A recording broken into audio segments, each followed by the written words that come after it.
You know Sheletta makes you laugh, but did you know Sheletta Brundage can also make you think and boost your business? Media personality, activist, and comedian Sheletta Brundage founded Sheletta Makes Me Laugh to celebrate and share the best of Black culture.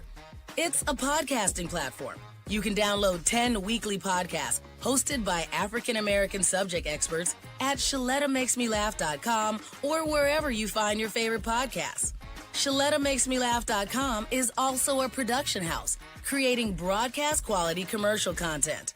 And Sheletta and her team of storytellers create powerful promotional campaigns to get businesses the brand awareness they're looking for. Some of Minnesota's top businesses trust Sheletta, and you can too. Get out the word about your events and products and get in front of communities of color with ShelettaMakesMeLaugh.com. She's got the power to help your business. Before she became an autism advocate and mom of 4, Sheletta Brundage was an Emmy Award-winning comedian. Need something to put a smile in your face? Laughing with Letta is sure to tickle your funny bone. Check it out, but pee first and make sure you ain't drinking nothing when Sheletta's on a roll. That way you won't have anything to clean up when the podcast is over. Hello, everyone. So glad you are along for Laughing with Letta, the podcast that enlightens, inspires, and uplifts. Today, I want to talk about something that makes me feel so good every time I do it. In fact, it's something I do every time I get a chance. Of course, I'm not talking about eating Sweet Martha's cookies at the fair. I'm talking about voting.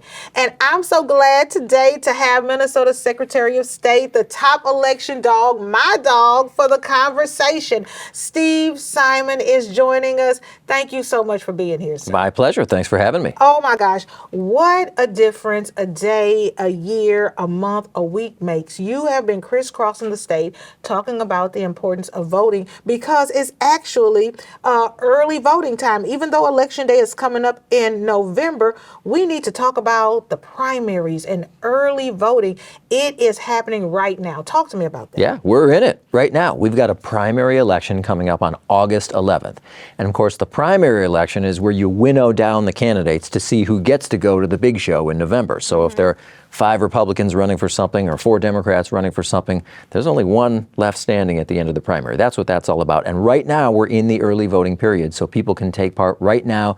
You don't have to wait till August 11th. Okay, we've been seeing the TV commercials and getting the voter information mailers and watching the candidates debate leading up to the primary election in August. But we want to talk to you and let our viewers and listeners know about that. They don't have to wait until August 11th to vote. Talk to us about this early voting period that we're in right now. Okay, well, here's the menu for Minnesota voters, no matter what election it is. 3 ways to physically vote. Okay. 1 is the traditional one, in person on Election Day, right there on game day. Everyone knows about that concept. Yeah. Second is to vote in person early. You don't have to wait to go in person on Election Day. You can do it now. We're in that period now where you can do that. And then the third option is to vote from home, by mail, vote from your kitchen table, vote from your couch. Those are the big 3, and you can do all of those right now as we speak. Okay, so we got some big high-profile races. We've got governor, we've got senator, we've got Congress, and we talked about the primary, narrowing that down. What else can people be looking out for on these early voting ballots? Right. Well, there's a ton of stuff depending on where you live, right? There's, for everyone in Minnesota, there is a U.S. Senate contest and a governor's contest, but let's not forget about your local races. There might be primaries depending on where you live for the state house or the state senate or county commissioner. And for folks who are wondering, what's on my ballot? Sure, I've heard of these high-profile things, but are there local things on my ballot? We've got a good website. It's mnvotes.gov, mnvotes.gov, and right there you'll see you can enter your address, and up will pop a sample ballot. So if you're wondering, hey, are we even voting on county commissioner or mayor or whatever it is, look no further, mnvotes.gov, type in your address, and up will pop a sample ballot. It'll show you every office and every candidate for that office. And if they gave us a website, we'll link you right to that website too. And, you know, you and I talked the last presidential election because we thought we had a crisis at my house. My son Andrew was a student at St. Cloud State University. He cast his ballot by mail.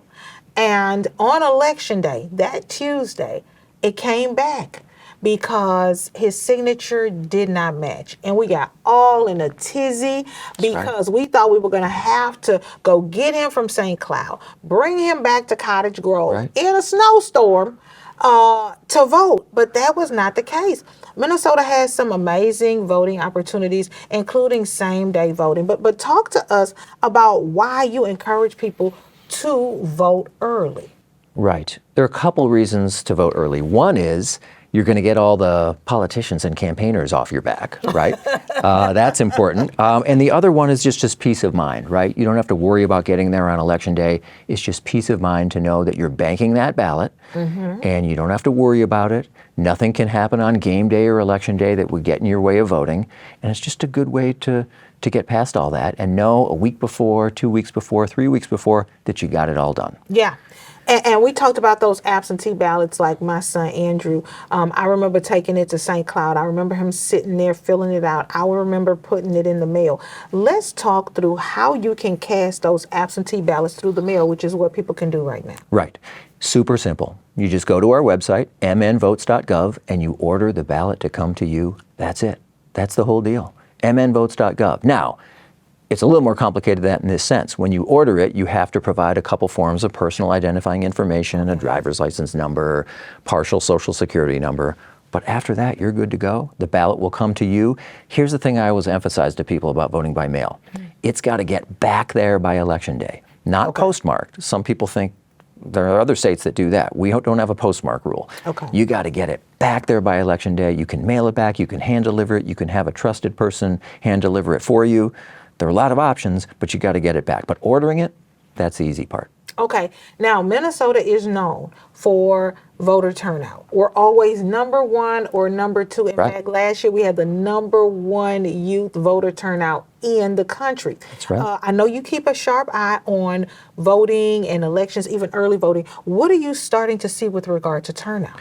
Well, so far so good. We are now ahead of the pace for absentee ballots coming in of 2024, which is a presidential election. So it looks like people are pretty jazzed about this upcoming primary election, probably because there's some hot contests in both major political parties for governor, for U.S. Senate, Republican, Democrat. But so far, we're ahead of the pace for the presidential election. Whether that will carry through till August 11th, we'll see, but so far so good. Now, when my son turned 18, we felt it was our right. So many people have fought and died to make sure that people who look like me have a right to vote. And we try to impress that upon our son. And so he's got a new friend group who's 18 now. They're getting ready. They need to get registered.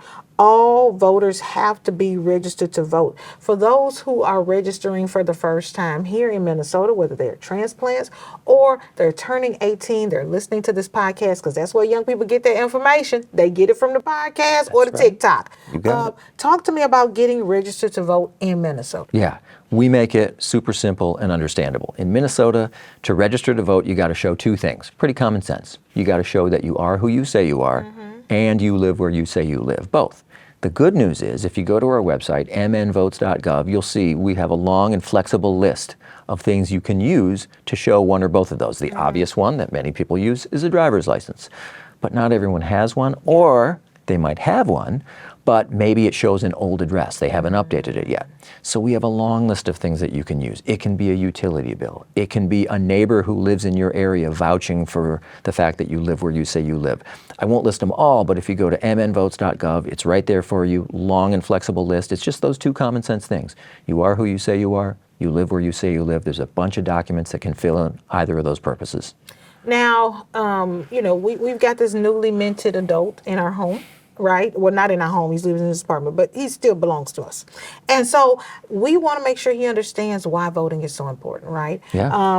So we go with him. We go as a family to vote. We take pictures. We do the selfie. He gets the stickers. We want to create a sense of pride, a sense of heritage and history for him to understand and know that this didn't come easy. It's easy for you, but it didn't come easy. There are people who sacrifice their lives so that you could walk in here unopposed, without threat of violence, without fear or intimidation, without a cross burning in your yard, right? To come in here and vote, cast your ballot, and then we can go to Raising Cane's and eat afterwards, right?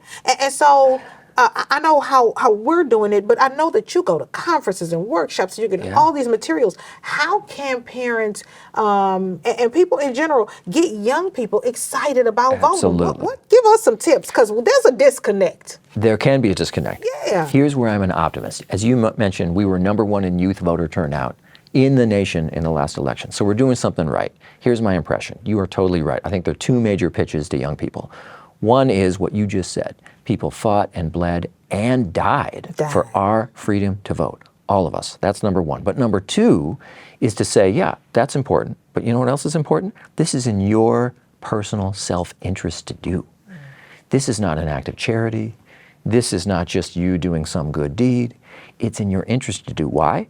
Because people in communities that vote tend to get more attention. And when you get more attention, you're probably more likely to get some of the stuff that you want. That's the value proposition here, which is, hey, I'm not saying slam dunk, all you got to do is vote and all your dreams will come true. Of course not. That's foolish and naive. What I am saying is, look, if you vote, if the community you attach yourself to votes, whatever that is, that can be residents of Woodbury, that can be fellow Vikings fans, whatever the community is, if you in that community vote, you're going to get noticed.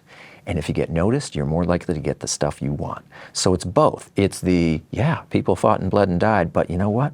At the end of the day, this is also in your naked self-interest to do. That's what I say. And I've been to over 80 high schools in this term preaching that message. And I hope it's going to continue to work. You did a good job. #1 voter turnout in the country among our young people. I want to switch to safety, because I know you have been across the state. You've been checking the ballots. You've been looking. You've been making sure things look good, the machines. Talk to me about voter safety and security. Yeah. We in Minnesota are really fortunate. We've got really good laws and good people spread out all over the state that focus on security of the ballot. So for example, you kind of hinted at it, we have a system in Minnesota where before every election, all the folks who run the elections at the county and city and town level, they got to trot out all that elections equipment, public meeting. Anyone can come in and off the street. You don't have to be a VIP or a big shot. Anyone can come in off the street and watch them, and they try to trick those machines. They actively try to trick them to make them make a mistake. And unless those machines perform perfectly, they're not going to be allowed for use in the upcoming election. That's just one example. In terms of security in the polling place, like for actual voters, am I going to get confronted or am I going to, super strict rules in Minnesota. The only folks who can be within 100 feet of a polling place are voters, election workers, anyone who naturally works in that building, the church, the school, whatever. And each major political party can send one person as a challenger. But even then we've got rules. They can't talk to a voter. They can't stand within 6 feet of a voter. They can only challenge a voter based on personal knowledge. That's the actual language in the law, personal knowledge. So it can't be like a vibe or a hunch, or it can't be someone saying, oh, I challenge her. Something's not right about her. Or, oh, that guy, I heard him speaking Spanish in the hallway. There's no way that guy's a citizen. Not good enough. That's been, the courts have up and down talked about that. So my point is, we want the polling places to be this island of calm, no politicking, no campaigning, very chill. And we got that. We just got to keep protecting that. You know, you and I both have a connection to neurodiverse communities. It's this early voting time. A lot of us, you know, they always say 1 in 32 kids has autism, but at some point it's going to be 1 in 32 adults. Right. And they are growing up and they want their voice heard. They want to get out. They want to vote. And this early voting time is perfect because the crowds are small, the lines are short, and there's not a lot of things there that can overstimulate them. Talk to us before you go, and this will be the last question because I know you got stuff to do. I keep them here all day. But talk to us about why it's important for, you know, the neurodiverse community to consider early voting as an option. Yeah, well, I have a son on the spectrum as well, and I know how this works. So we have a great menu of options, and voting in person on Election Day isn't for everyone. Maybe there's too much going on, too much noise, too much action, whatever. And if that's not your speed, if that's not your thing, you got those 2 other options. You can go in person before Election Day, pretty calm, very few lines, more chill. Or you can vote from home. Comfortable space, comfortable place, around people you know and love. Vote from your kitchen table, vote from your couch. You don't have to deal with other people necessarily. So we've got options. We've got this multiple choice system, 3 basic ways for people to vote. Hey, mix and match, try whatever speed works for you, but whether it's neurodiverse or anyone else, you got options. We got quite a menu, and I just hope that every Minnesotan, regardless of their politics, life experience, background, zip code, I hope you get out there and vote. Well, thank you so much for being on the show. It's always a pleasure to have you. My pleasure. Thanks. All right. That's Minnesota Secretary of State Steve Simon. Mr. Secretary, we just appreciate you taking time out of your day to spend with us asking questions, talking about this very important topic of voting. I know that you and your team, all the folks who work with you, are going to be very busy between now and November. So thank you for everything that you do to get all of us in this state ready to vote, and then make sure that our votes are counted. God bless you in all the work. Thank you. All right. Well, thank y'all for tuning in. Now, be sure you share this podcast with your friends and family. Don't sit on this. Take this information in and, live your best life. Help your kids. Help somebody else. Share the link. Put it in your Facebook groups. Put it in your social media chats. Put it in your family group chat so we can be number one. We do not want Wisconsin beating us, okay? We want to be number one. Forget them cheese heads. Now, tune in next week as we continue to talk about voting, topics that matter, and issues that's going to help you and your family. We'll see you then. That girl is crazy in a good way. To check out previous episodes, log on to her website, SheLettaMakesMeLaugh.com. You can also check out where she's appearing next and score cool merch.